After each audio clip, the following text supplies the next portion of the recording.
We are at Capital AudioFest 2024. I'm with Jeff Catalano of High Water Sound. Jeff, great to see you again. Same here, Ron. This year you're showing the Cesaro Opus system again. Yes. But now I understand this is a special edition model. Yes, it is. What has changed in the design of the Opus? It's basically the same speaker, but I'm always asking for hot rodding something. How can we get more performance out of what we have?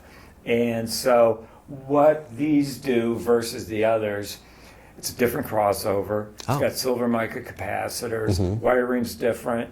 The actual phase is different of the speaker. The actual horn, actually you can move it back and forth to get it to time align in your room. So it's a lot of subtle changes, but they add up to a fairly large change. And what is that change in sound that you hear from the improvements in the special edition? I think it's actually a fuller, bigger bloom, more resolving speaker, but which none of it negates the original design, which is just as fantastic too. But we always want more. Tell us about the design parameters of the subwoofer. The Opus works without the subwoofer, Yes. but if somebody wants low frequency reinforcement, what's the connection system between the two towers, and at what frequency does the system cross over to the dual subwoofer? These are obviously Cesaro subs.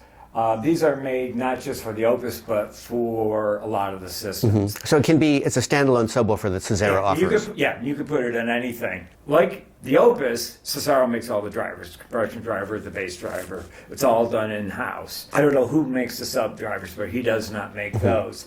They're 1,200 watts, class A, B in each one. I'm crossing them over at 60 hertz in this room, just because subwoofers should not be heard. They should be there to support the system, but they shouldn't be heard.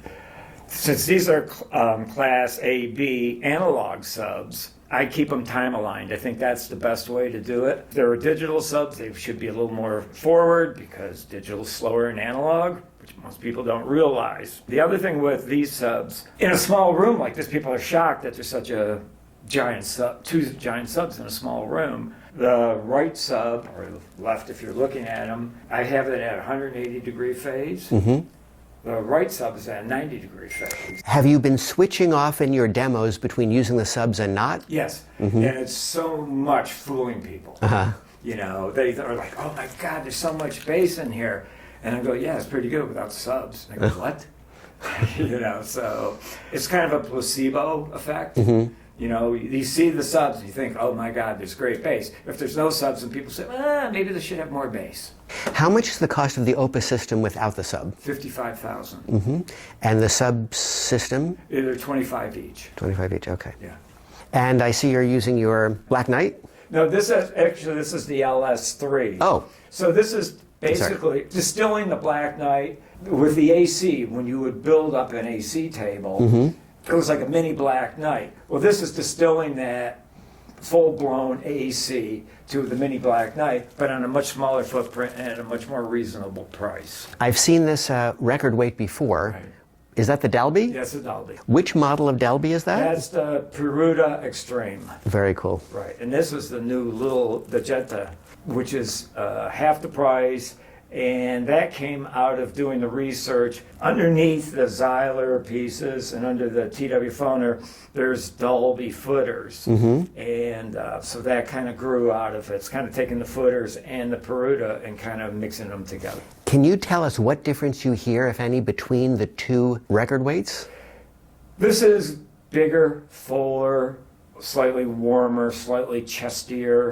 This is maybe slightly faster, a little more, a little lighter weight in this presentation. Interesting. Yeah. Jeff, great to see you as always. Thank you, Ron. Thank you. Enjoy the show. Oh, thanks. You too.